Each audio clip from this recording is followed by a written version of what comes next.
There's a difference between the drive to Sealy Lake and the drive to Hamilton, because the drive to Hamilton with the amount of is very different going those two Yeah. directions. Yes. And I'm pretty sure that the difference in the volume in traffic to and from Hamilton actually went up during your time there. You know what I mean? Like it may have been a little better when you first started working there. For me, although there was more traffic as we went on, there was never a lot of traffic leaving Missoula. So easy drive, other than the, I think, 3 deer I hit. But The Bitterroot 500, that's not something I expected to hear today, but it totally makes sense. man, that traffic in the morning, if you've got to work in Missoula at 8:30 or 9, boy, that is it's crazy how much traffic comes in from down there. Yeah. And it's in some ways it's probably the qualifying for the Bitterroot 500. It is. Because everybody's trying to put in their best lap. Yes. If I was in Chris's point of view, in Chris's role, and I have obviously I've been in, or if I was in Connor's role and I've been in a role like that, never been a full-time director of instruction, but I know that one of the things that I think that I'd love is to have somebody with your golf junkie mindset in the role. You love to learn. You're always looking for, like, you literally soak up everything you can from the Michael Neffs and the Christopher Smiths of the world, and others. And it's not uncommon for you to walk in and take Connor aside or Chris aside and say, "Hey, I just observed something. I don't have any thoughts on what you should do, but this is going on. I think you should know about it." Yes, I would want think you to do that. I would want. yes. No, and Chris and I know we talked about it, it was probably before I even started. I'm not what we call spy, but if I hear the same thing 3, 4, 5 times from the members when I'm down on the range, good or bad, well then that message gets passed on, right? Hey, I just want you to know, man, I've heard this a lot the last couple of days. And some of those experiences are good. Hey, man, everybody really, really likes this, right? And I've heard it in budget fights where I'm in the simulators a lot. Not fights isn't the right word, but when we're trying to pass budget items, right, or have the members approve new spending, and I'm sure we're not alone in this at our club, but a lot of times a lot of rumors get going around about what that money and what they're doing. I always take that opportunity to say, whoa, whoa, whoa, whoa. Let's have correct information. And I will always tell the members, because it's not my job to sway their vote. It's your club and it's your right to vote yes or no on this item. But I really, really need you to have factual information on what you're voting on. If I'm hanging out in the Sims or I'm finishing lessons and I hear people talking, yeah, I will pass that information on to Chris. I've heard members talk a couple of times about stuff that was so far out the wind, I actually had to call Chris and be like, hey, I didn't even know what to say to this. Like, I've never heard this in my life. And Chris, both kind of baffled. But at some point, something gets in the ether. You've got to get that out of the ether. Hey, this is not actually true.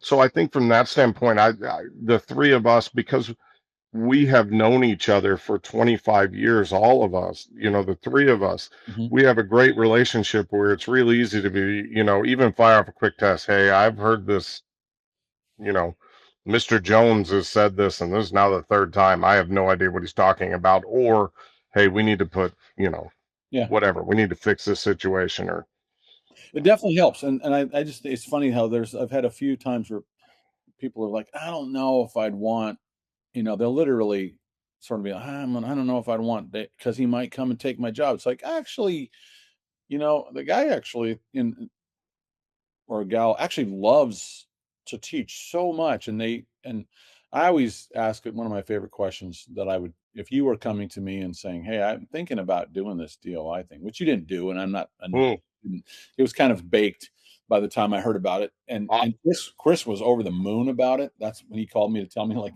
this is a 24-hour thing. This was an unplanned job.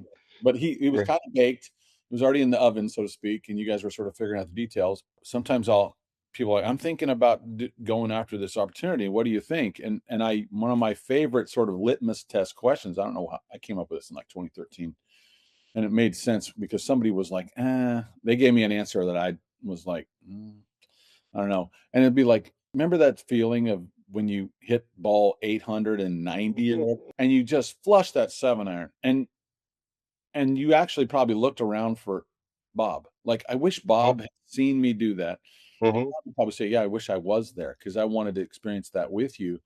That feeling of a flush 7-iron. If you help as a teacher, you help someone go from wherever they were to hitting the best 7-iron they can hit in that era of their golf pathway. How do you feel? Do you feel as good as if you hit it yourself or better? I Or do you feel, feel nothing? no, I feel at least as good as if I hit it myself. When you can watch somebody make progress, right? Yeah. And a lot of times, I will record a swing. 2 weeks later, we've got, hey, right? Haven't quite hit it flush yet, but I want you to see the difference. We're getting closer to where we want to be. We can see this movement. And then as they keep coming, and then all of a sudden, I will get, it may be even something I didn't see. Somebody comes up and I either get oh my God, I finally got it. I hit these shots, or the ladies on my red tee, the beginning golf league, like all of a sudden they hit it perfect and you get that high five, the hug. Oh my gosh, I've never hit one like that. That's what my job is to help them get better at this. Yeah. And so when they're having success, obviously I love that. Yeah. Chances are, if you're helping a fellow PGA professional or somebody who's a scratch golfer, it may be an equal thing, but I'll bet you when it's somebody in the beginner golf league, it's probably more because in some ways to get someone to go from I can't, but I'll try to wow, I just did that. I always look at that as a different type deal, because if Yeah. I'm helping whoever, 25 handicapper, and I can get them to either pitch the ball better or chip Mhm. it better, right? And we can see the scores go down, or they hit that flush driver for the first time. That's a huge milestone in their golf life. Yeah. The +2 I'm working with has passed all those milestones. They know what it's like to flush it. They know what it's like to play good golf. A lot of times it becomes very small. And I always live by this rule. I think it was the AMG guys. One of the few people I will watch on YouTube said, be careful what you tell a good player, they can do it. So I've always remembered that when I get somebody who's really good in front of me already, It had to be Mike. it was, hey, I feel like I'm this. We're going to make some subtle changes here.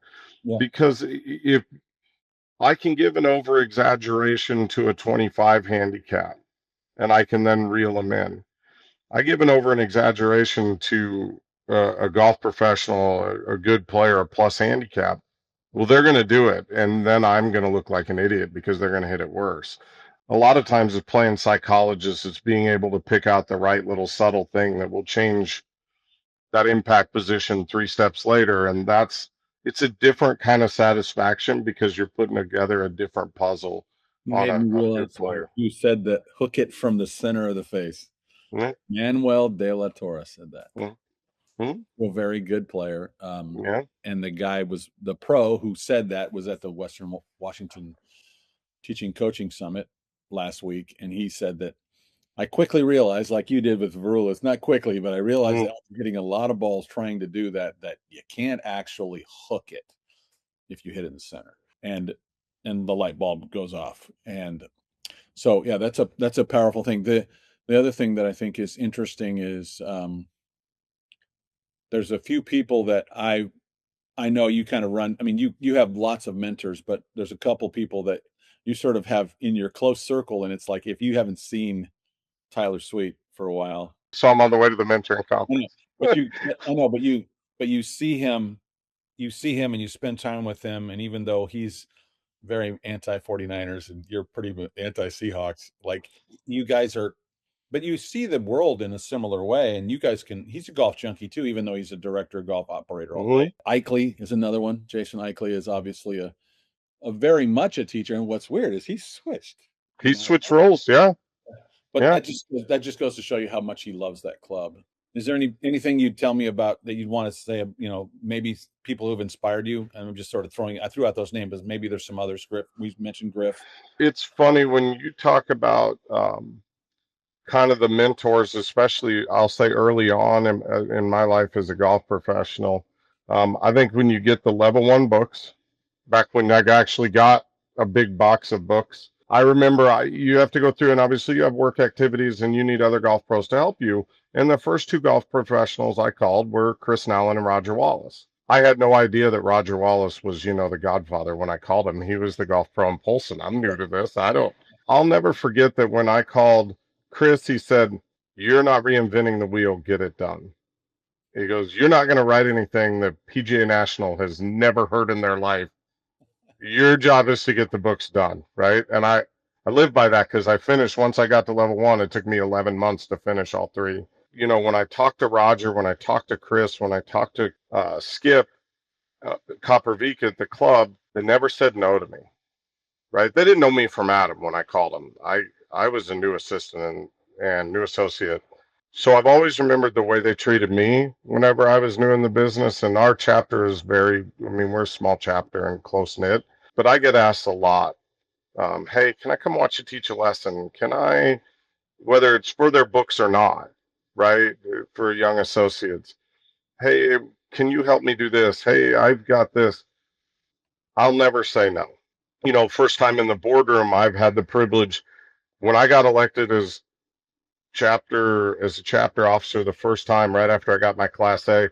I remember sitting in a winter planning meeting in which I literally had no idea what was happening. I can't believe somebody put me in that position. I had no idea this stuff happened. But, in that room is Marcus King, Dan Hill, Steve Prue, Brian Tunstall. I've had the pleasure of watching great leadership in this section.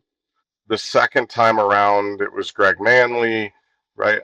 I've been through, I've had the pleasure of sitting in the room with what I think are some very exceptional golf professionals in leadership roles, which ultimately down the road inspired me to run for secretary a year ago.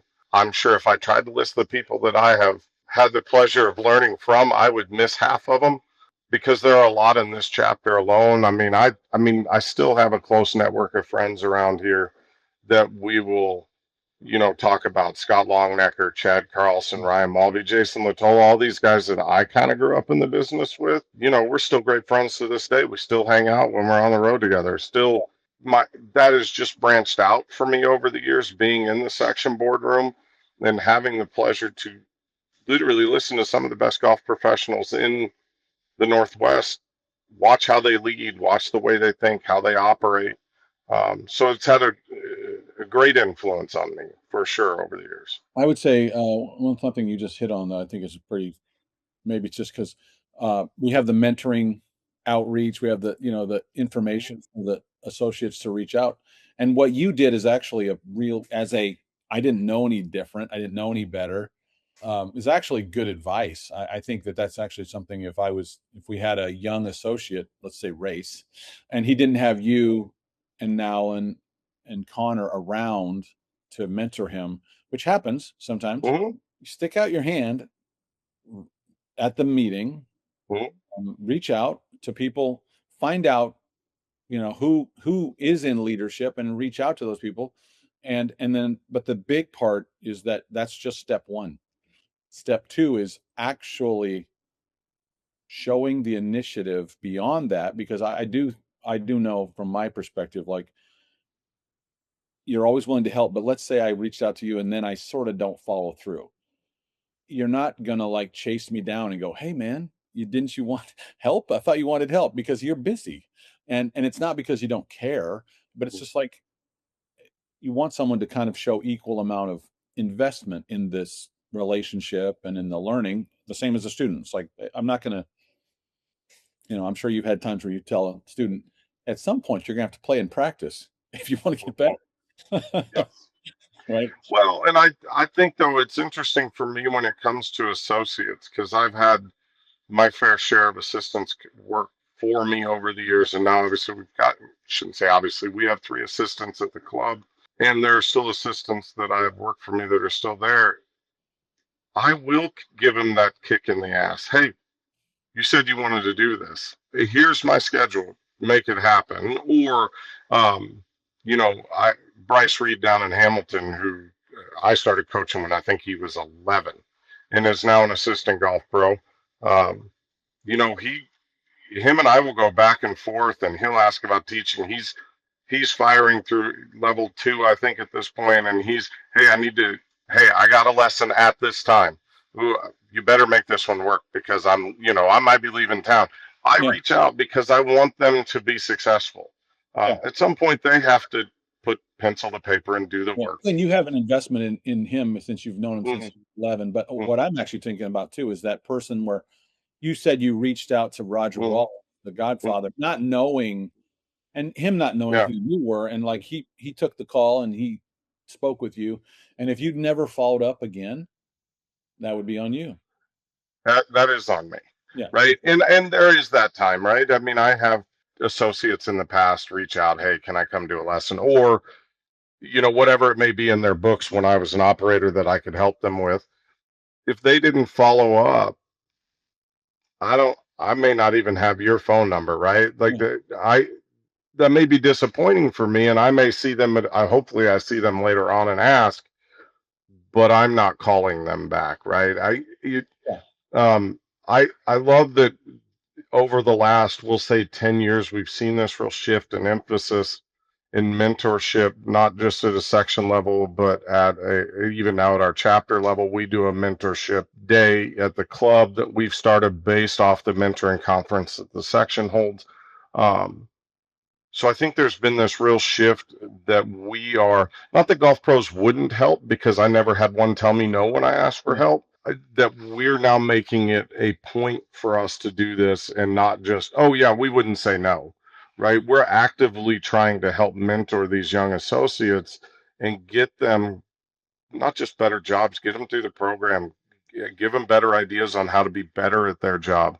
Um, and I love that. And I think it makes it better for everybody. It makes a boss's job easier. Hey man, my kid's a go-getter. He's out here networking with these other golf pros. He's brought me this idea. Like, Yeah. you know, I think it's a real positive change in our section and chapter to really push and strive to be better mentors. And it is one way too for somebody in the who maybe you mentioned Bryce. I don't know Mm-hmm, as well as you do, but for him to stand out mm-hmm, amongst his peers is to be that I'm going to make the effort to get to know people, even though it's mm-hmm, uncomfortable. I'm going to go to the edge of my comfortable circle to meet somebody I didn't know. I'm going to try to meet Roger Walls. I'm going to try to, and then also not because I have anything to offer Roger Wallace, but because uh, I've heard Roger will. I'll just enjoy. I'll learn things just being around him. I think the other thing too is like one of the things that I've always liked about you is that you are observant. You do spend time soaking it in. You just enjoy seeing how it's going. You learn the context, and this probably goes yeah. back to the law school time. How do you win an argument? You let someone talk to their your side and their side.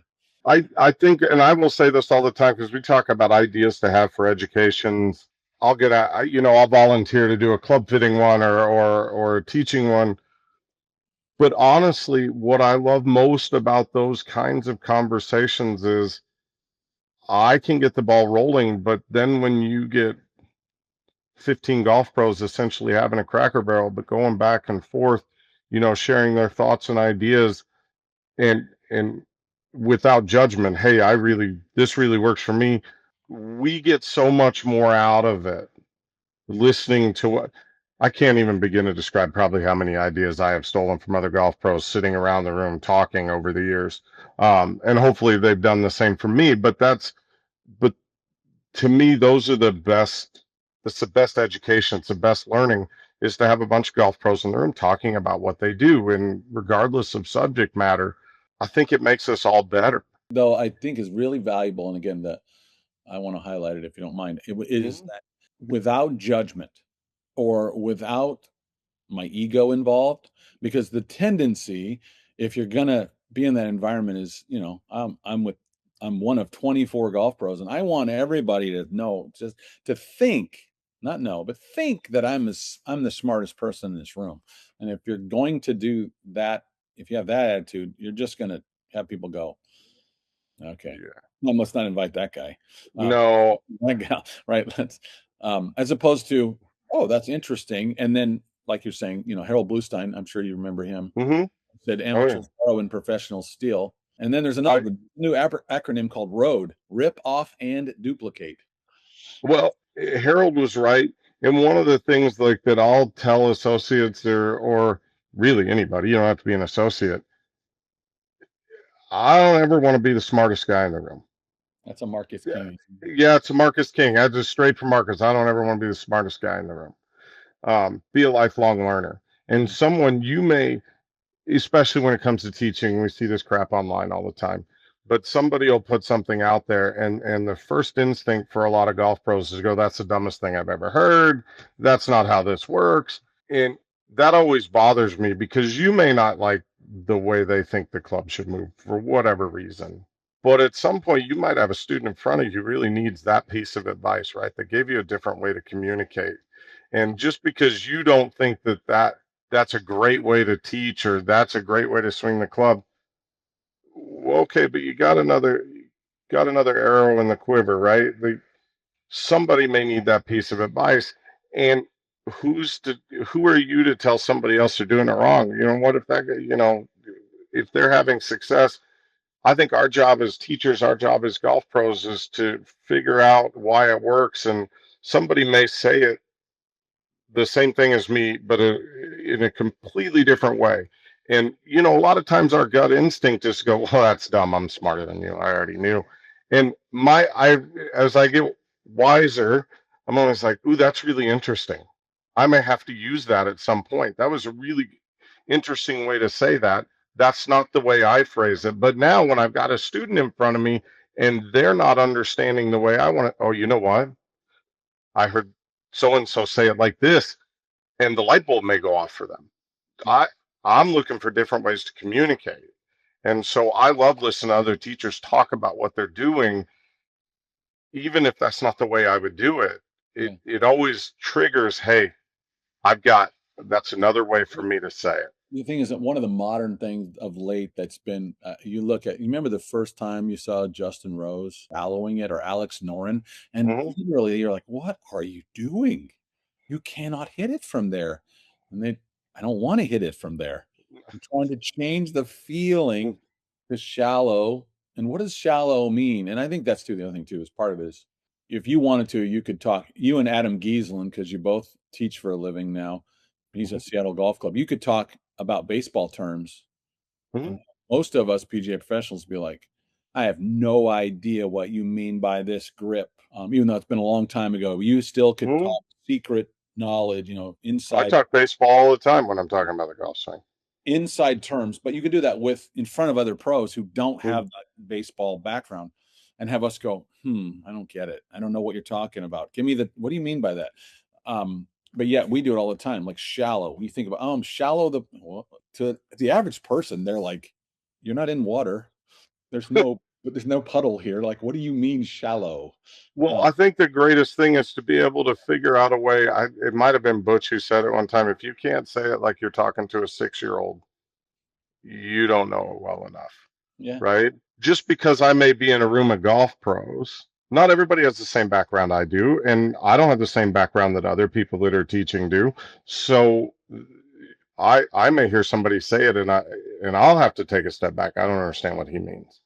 When that happens, the important part is now I want to be curious. yeah. Why do you think about it like that, or explain that to me so I understand?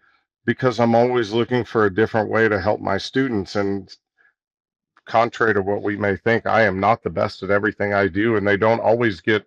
It's not always perfect from step one, right? We're always searching, and I love listening to other golf pros and their process, and I may have a different athletic background where, if I get baseball and softball players in front of me, okay, I don't want to say it's going to be easy, but this can be a lot easier. We're going to talk the same language Sure. now, and I can get this movement to happen faster.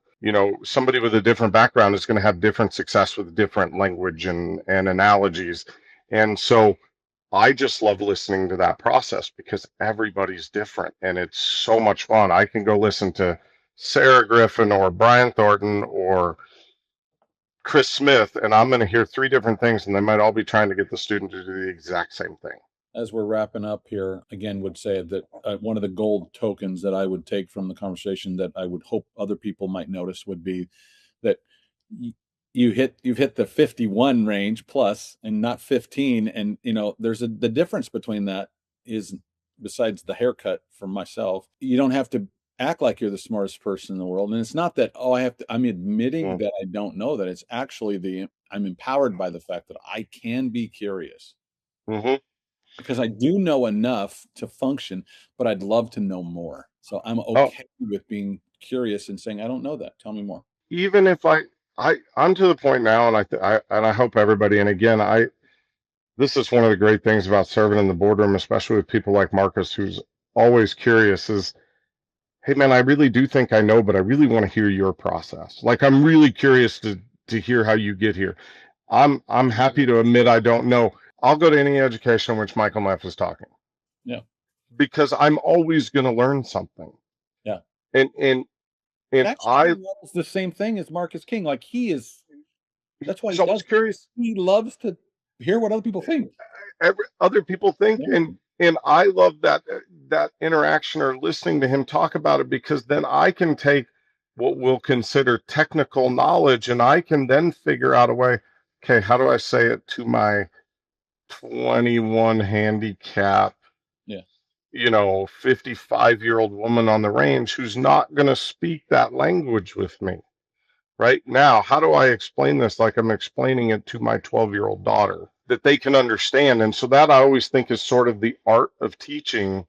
It's not just having the knowledge, but how do I get that to somebody that makes sense to them, that they can apply the change, instead of me sitting here talking about, well, we need to have the shaft shallow down from this point, when they're looking at you and don't know what shallowing means, right? Now I've got to have this pressure out of the ground.